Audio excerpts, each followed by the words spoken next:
رسول پاک صلی اللہ علیہ وسلم احساس والے نبی ہیں، اور احساس حضور نے امت کا کیا، احساس والی زندگی گزاری، ہر لمحہ محبوب پریشان رہے۔ یہ تھوڑا عرصہ پہلے ڈاکٹر ہارون صاحب مسلمان ہوئے ہیں، اور ابھی انہوں نے 2-3 کتابوں کا انگریزی میں ترجمہ کیا ہے، اور بھی کچھ کتابوں پہ وہ کام کر رہے ہیں۔ ہالینڈ کے رہنے والے ڈاکٹر صاحب ہیں۔ توجہ ہے میری بات پر آپ عزیزوں؟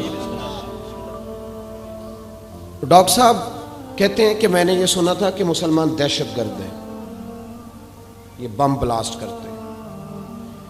تو میں جہاں لفظ اسلام آتا تھا وہاں سے میں تھوڑا بچ جاتا تھا، پیچھے ہٹ جاتا تھا، لیکن میرے مزاج کے اندر یہ بات شامل تھی کہ میرے اندر اللہ نے بڑا انسانیت کا جذبہ رکھا ہوا تھا۔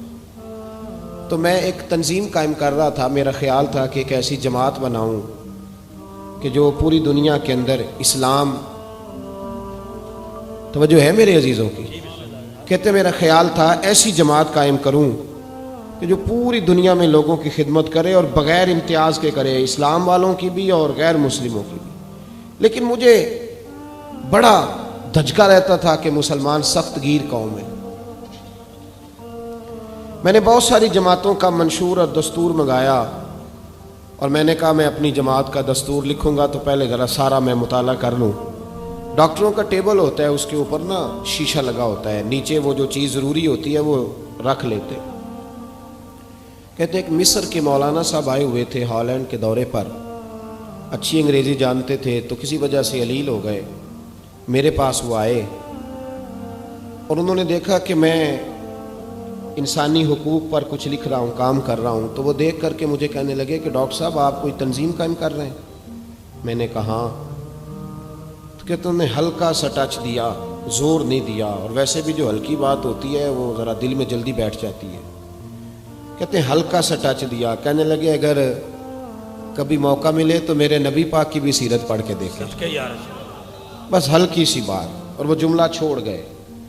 اعلیٰ حضرت فاضل بریلوی علیہ رحمہ نے لکھا ہے ضروری نہیں کہ تم جو کہہ رہے ہو وہ منوا کے اٹھو، لیکن میسج ضرور چھوڑ دیا کرو۔ جب انسان کے ذہن میں بات ہوتی ہے یہاں سٹاک ہوتا ہے جب بات کا، تو جب وہ کام کرنے لگتا ہے تو ایک دفعہ وہ بات سامنے ضرور آتی ہے، کہہ دیا کرو۔ انہوں نے کہہ دیا کہ ڈاکٹر صاحب ایک دفعہ حضور کی سیرت بھی پڑھ لیں۔ کہتے ہیں میرے ذہن میں بات بیٹھ گئی، مصروف آدمی تھا، زیادہ تو نہیں میں مطالعہ کر سکتا تھا، لیکن میں ایک دن 10 منٹ گھر میں ملے تھے تو میں کمپیوٹر پہ بیٹھا، اور میں نے کہا کہ انگریزی میں جو کتابیں حضور سید عالم صلی اللہ علیہ وسلم کی سیرت کی ہیں ان کو ذرا دیکھتا ہوں۔ تو فرماتے ہیں کہ میں نے نیٹ پہ سرچ کیا، پہلی حدیث آئی اور میں کلمہ پڑھ کے مسلمان ہو گیا۔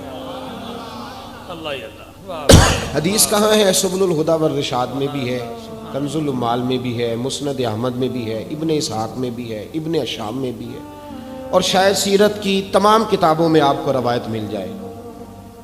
نبی پاک صلی اللہ تعالیٰ علیہ وسلم کی حدیث اور روایت کرتے ہیں حضرت سلمان فارسی رضی اللہ تعالیٰ عنہ، اور ساتھ ہیں سیدنا بلال حبشی رضی اللہ تعالیٰ عنہ۔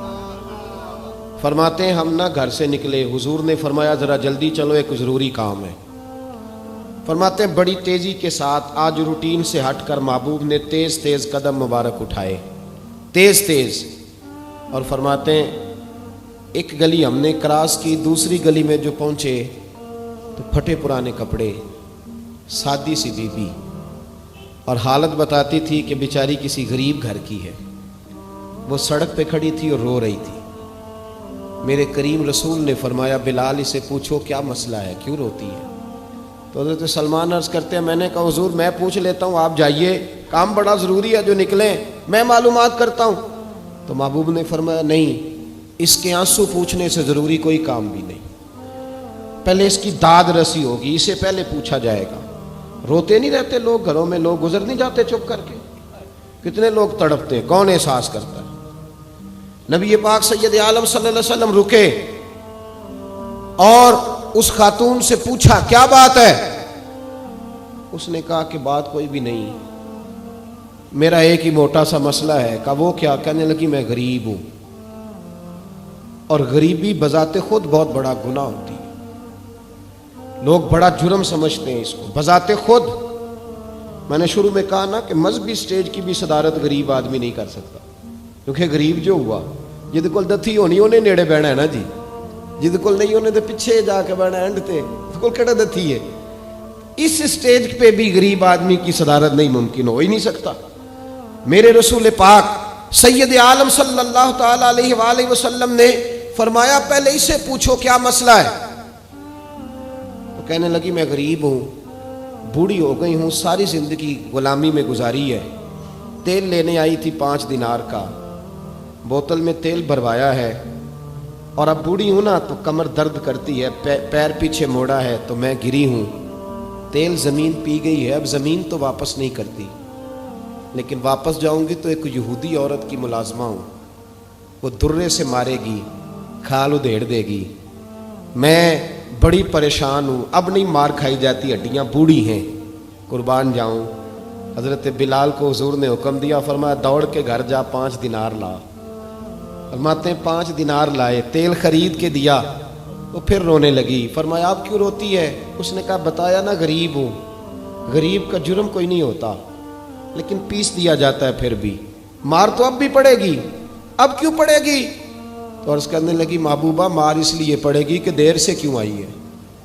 تو میرے کریم رسول اور وہ بی بی حضور ابھی آئے ہیں مدینہ طیبہ، امام یوسف صالحی فرماتے ہیں ابھی آئے تھے حضور، سبل الہدی والرشاد کے مصنف کہتے ہیں ابھی آئے تھے نبی پاک، وہ جانتی بھی نہیں تھی۔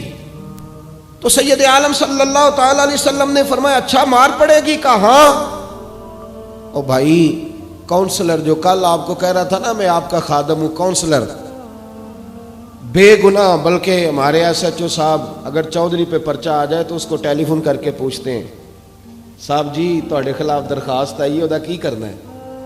تو غریب آدمی بیچارہ، اس کی غلطی یہ تھی کہ وہ غریب تھا تو اس نے ریڑھی لگا لی چوک میں، اس کو دبوچ کے لے گئے، تینوں پتہ نہیں اتنے نہیں کھلوئی دا، تو اس کے پاس کل انویسٹمنٹ ہی 5000 تھی، سارا لے گئے۔ پھر وہ کونسلر صاحب کے پاس چلا گیا، سر میرے نال چلے آجے ذرا میں تھانے جانا ہے۔ انہوں نے کہا گڈی کرائی آ، پیسے ہیں نہیں ایویں تھانے جائیدا ہے۔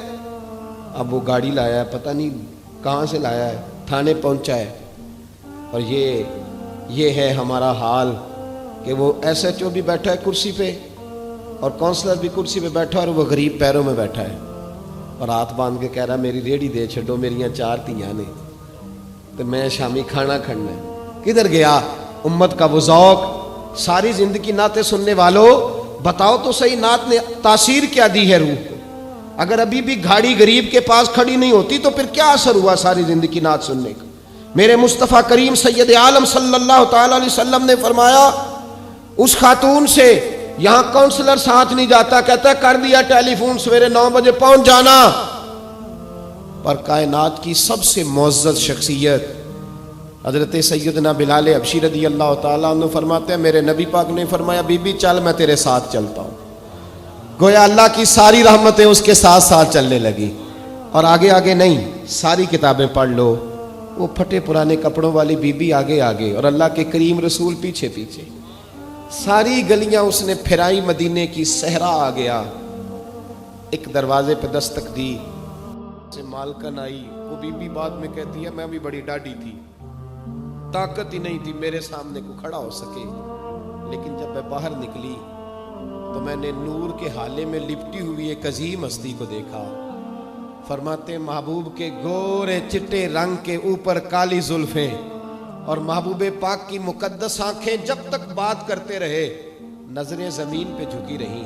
شرم و حیا والے رسول نے بڑے میٹھے، بڑے دھیمے، بڑے خوبصورت لہجے میں کہا، بریلی کے امام فرماتے ہیں نیچی نظروں کی شرم و حیا پہ درود، بڑے دھیمے لہجے میں فرمایا تیری نوکرانی ہے تیری؟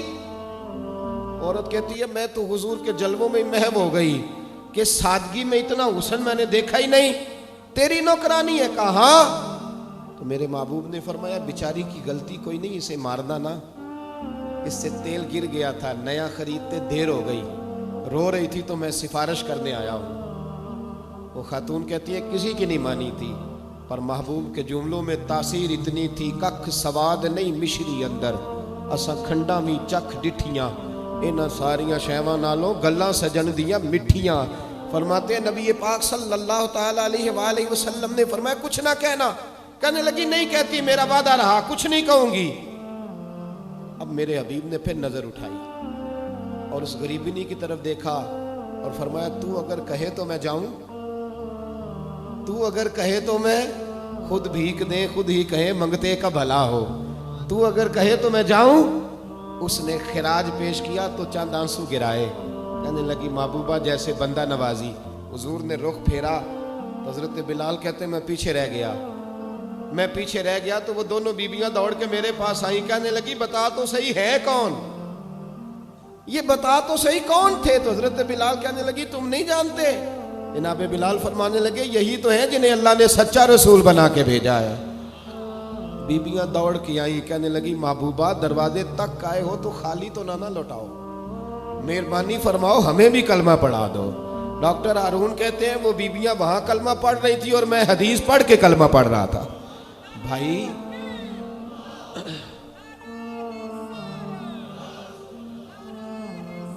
اگر دولت احساس ہے نا پھر تو زندہ ہے.